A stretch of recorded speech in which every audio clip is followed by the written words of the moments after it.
Again, you have to go through those gating criteria related to 14 days of decreasing evidence of illness and decreasing testing despite adequate testing. So phase 1 begins with all vulnerable individuals, including those with comorbidities, continuing to shelter in place, and ensuring that those that first go out into the public are not those that are most vulnerable to bad outcomes in this disease. And then ensuring that we continue to do 6 feet maximum physical distancing in public spaces, continuing to avoid large gatherings, and all non-essential travel. For the employers, next slide. Again, if a vulnerable population needs to return to work and cannot be teleworking, there should be special accommodations for all vulnerable populations, as well as options for teleworking. We believe every employee should encourage work return in phases, from 20% or 25% to 40% to 50%. And again, minimize all non-essential travel. Phase 1 continued. Next slide. If the schools are already closed, they should remain closed. All visits to senior living facilities and hospitals should continue to be prohibited. Large venues, including sit-down dining, can only be operated under strict physical distancing protocols and maintaining those 6 feet. Gyms could open if they, again, could adhere to strict physical distancing, and elective surgeries can resume on an outpatient basis. Phase 2. Next slide. Next slide. Again, you have to go through the criteria, again, of a continuation of another 14-day decline among those criteria that were in the gating.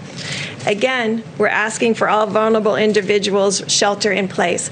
We did not put a timeline on any of the phases. We want the governors, with the data that they have, community by community, to be setting up those timelines. Again, we're asking for the public to continue to maximize physical distance. However, we increased social settings to be able to now have 50 individuals, and non-essential travel can resume. Next slide. This is for the employers. We still would like to encourage telework, and the common areas should remain closed or be physically distanced.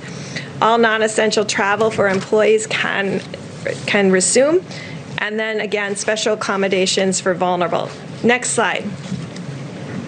This should be a relief to many of households that have small children. Schools, daycares, and camps can reopen in phase 2. Visits to senior living facilities, however, should remain in hospitals prohibited.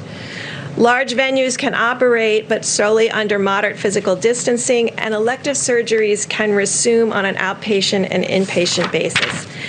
Phase 3. And so phase 3, I won't go through in detail, is essentially returning to our new normal, with all of what we talked about through all phases, continuing the good hygiene practices, continuing the respect for spaces between individuals, because we know that we still have an issue with asymptomatic spread.